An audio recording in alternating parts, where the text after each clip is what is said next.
नमस्कार। आज सुशील मोदी जी की जयंती है और जयंती के मौके पर पटना से लेके मुफस्सिल इलाके तक में पूरे बिहार में कह सकते हैं कि हजारों जगहों पर कार्यक्रमों का आयोजन हुआ है।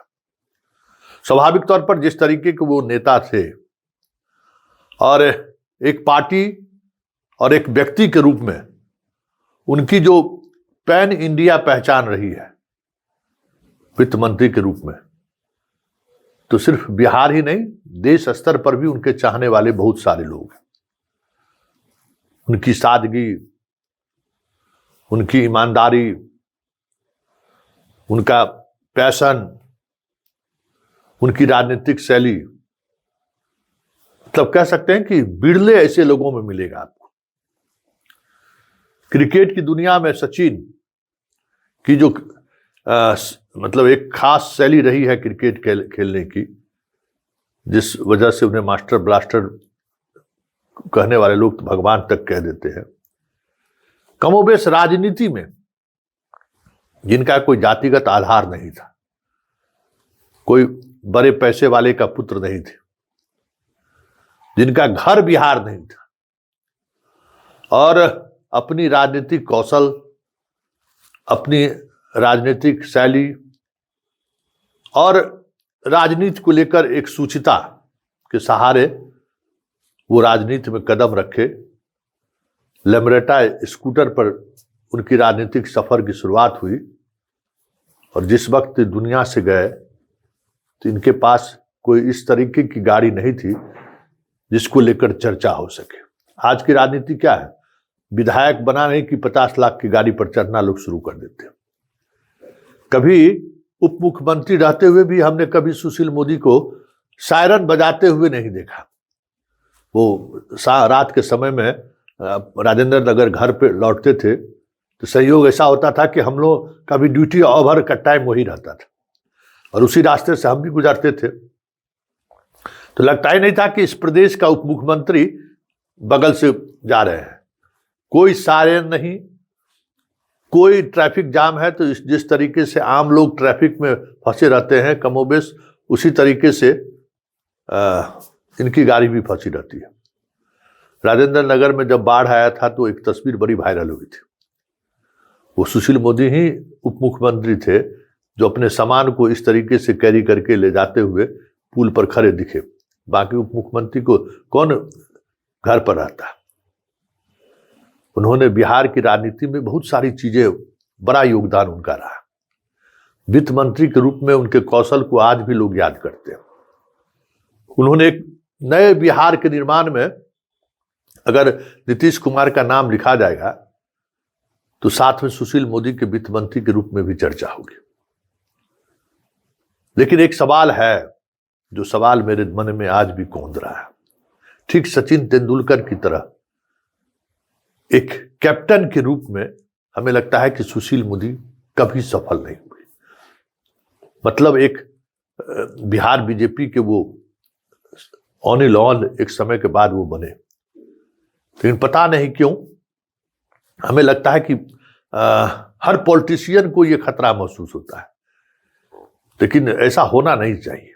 आपकी प्रतिभा अलग है, कोई प्रतिभावान अलग लोग आ जाए तो इसका ये मतलब नहीं है कि आप अपने आप को असुरक्षित महसूस करें, लेकिन हर पॉलिटिशियन असुरक्षित महसूस करने लगता है। क्या वजह है, इस पर कभी रिसर्च होना चाहिए। अपने पूरे राजनीतिक सफर में इन्होंने बहुत सारे ऐसे लोग, टैलेंटेड लोग पार्टी में था जिनको इन्होंने रास्ते से, मतलब मेन एक्सट्रीम पॉलिटिक्स से बाहर का रास्ता इन्होंने दिखा दिया। चाहे वो हरेंद्र प्रताप हो, चाहे नितिन नवीन के पिताजी हो, चाहे रामेश्वर चौरसिया हो, एक दो नाम नहीं, इसे दर्जनों नाम होंगे जो बीजेपी का, अगर आज की तारीख में वो लोग राजनीति में रहते तो बाहर के लोगों के हाथों में बीजेपी की, बिहार की सत्ता नहीं होती। इनके पास जो कौशल था, जो हुनर था, उस हुनर को भी वो अपने पार्टी के लोगों में ट्रांसफर नहीं कर पाए। कई ऐसे चॉइस इनके हमने देखा है जो चपरासी बनने लायक भी नहीं था, उसको इन्होंने बड़ी ऊंचाई तक पहुंचाया। और राजनीति में अगर इस तरीके की अनिवार्यता है राजनीति में बने रहने के लिए, तो फिर तो कुछ कहना ही नहीं है। मुझे वो वाकया याद है और उस वाकया का मैं चश्मदीद गवाह हूं, जिस दिन चंद्रमोहन राय जी को स्वास्थ्य मंत्री से हटाया गया था। मैं उनके साथ बैठकर चाय पी रहा था और उसी समय में सुशील मोदी और मंगल पांडे उनसे मिलने पहुंचे थे। और फिर जो हुआ उसको हम शब्दों में बयां नहीं कर सकते। सुशील मोदी जी को ये पता नहीं था कि हम बगल में बैठे हुए हैं, और चंद्रमोहन राय ने मंगल पांडे और सुशील मोदी को बैठने तक का ऑफर नहीं किया, बाहर से ही उनको विदा कर दिया। और जो बातें हुई, एक संघ के समर्पित योद्धा और एक पार्टी का सर्वे सर्वा के बीच जो संवाद हमने सुना, उस संवाद के बाद मुझे लगा कि राजनीति में अगर आप बेहतर करते हैं तो सबसे पहले आपका जो पार्टी का नेता है वही आपका पर कतरना शुरू कर देगा।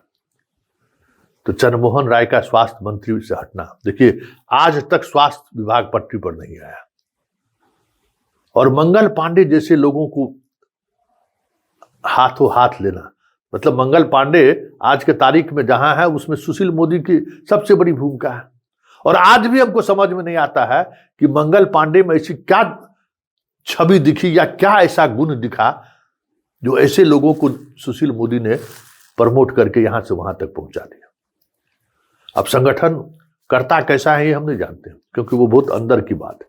लेकिन एक मंत्री के रूप में, एक विधान पार्षद के रूप में जो उनके काम करने की शैली है, उस शैली से ये समझा जा सकता है कि बिहार बीजेपी को इस स्थिति में पहुंचाने में अगर किसी एक व्यक्ति को जिम्मेवार ठहराया जा सकता है तो वो सुशील मोदी है।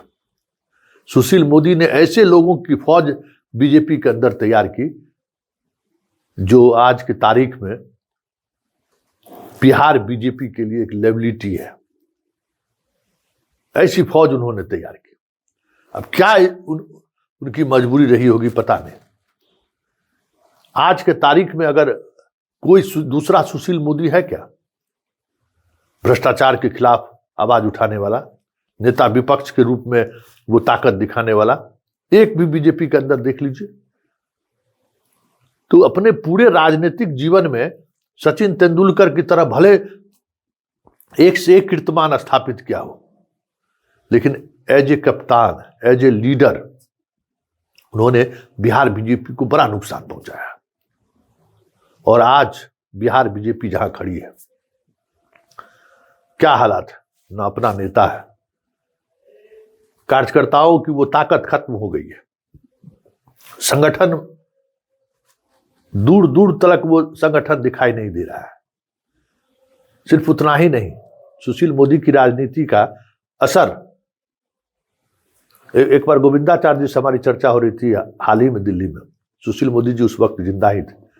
तो मैंने उनसे पूछा था कि आपने जो सोशल इंजीनियरिंग की शुरुआत की और सुशील मोदी जैसे लोगों को आपने आगे लाया, तो वो हंसने लगे, क्योंकि उस व्यक्ति का नाम मत लो। अब वजह जोर भी रहा, कभी फिर अगर मुलाकात हुई तो उस पर चर्चा होगी। लेकिन जो दिख रहा है कि एक व्यक्ति के रूप में, एक पॉलिटिशियन के रूप में जो ताकत, जो शैली सुशील मोदी ने डेवलप की, वो बिहार बीजेपी के किसी नेता में देखने को नहीं मिल रहा है। दूर तलक नहीं दिख रहा है, क्योंकि सुशील मोदी के जाने के बाद बिहार बीजेपी विपक्ष में भी रही है, और उस विपक्ष में रहने के दौरान भी वो ताकत देखने को नहीं मिली जो ताकत सुशील मोदी विपक्ष में रहते हुए दिखाए है। चाहे भ्रष्टाचार से जुड़ा हुआ मसला हो या सरकार को घेरने का मुद्दा हो, कोई शान ही नहीं है उनके सामने। इसलिए हम उनके जन्मदिन के मौके पर हम इतना ही कह सकते हैं कि एक पॉलिटिशियन के तौर पर वो सचिन तेंदुलकर जैसे महान है, लेकिन एक कप्तान के तौर पर सुशील मोदी सचिन तेंदुलकर की तरह ही फेल्यूर है।